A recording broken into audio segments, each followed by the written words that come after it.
ইরানে বিধ্বস্ত হওয়া মার্কিন ফাইটার জেটের নিখোঁজ ক্রুকে জীবিত উদ্ধারের দাবি করেছেন ডোনাল্ড ট্রাম্প। রোববার তিনি জানিয়েছেন, একটি বিশেষ তল্লাশি ও উদ্ধার অভিযানের মাধ্যমে ওই ক্রুকে উদ্ধার করা হয়েছে।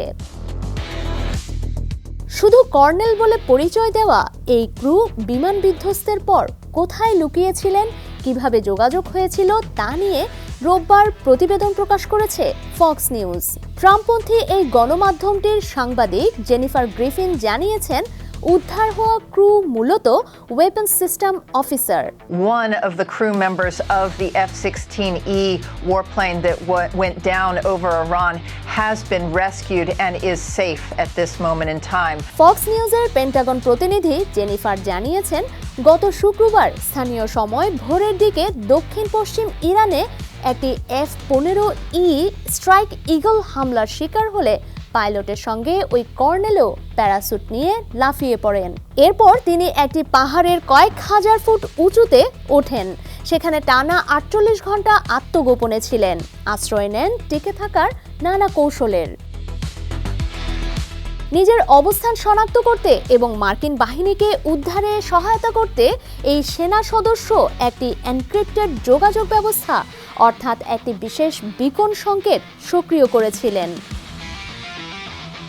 ফক্স নিউজ জানিয়েছে, ক্রুকে উদ্ধারের জন্য কয়েকশো মার্কিন সেনা সদস্য এক বিশাল অভিযানে অংশ নিয়েছেন। এতে একাধিক বাহিনীর এলিট স্পেশাল অপারেশন ফোর্সেস এবং বিভিন্ন ধরনের যুদ্ধবিমান অংশ নেয়। একজন ঊর্ধ্বতন মার্কিন কর্মকর্তা জানিয়েছেন, অভিযানে মার্কিন ও ইরানি বাহিনীর মধ্যে সরাসরি কোনো সম্মুখ যুদ্ধ হয়নি।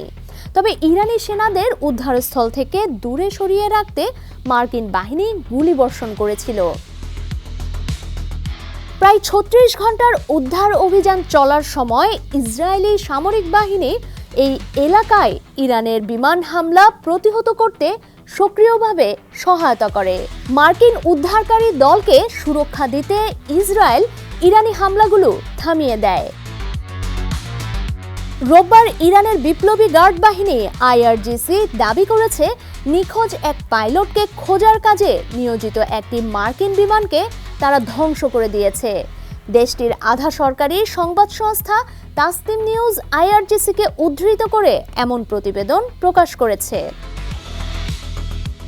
IRGC-র পক্ষ থেকে বলা হয়েছে, ভূপতিত হওয়া একটি মার্কিন ফাইটার জেটের পাইলটকে খোঁজার কাজে নিয়োজিত শত্রুপক্ষের একটি বিমানকে ইস্পাহানের দক্ষিণাঞ্চলে বীর যোদ্ধারা ধ্বংস করে দিয়েছেন।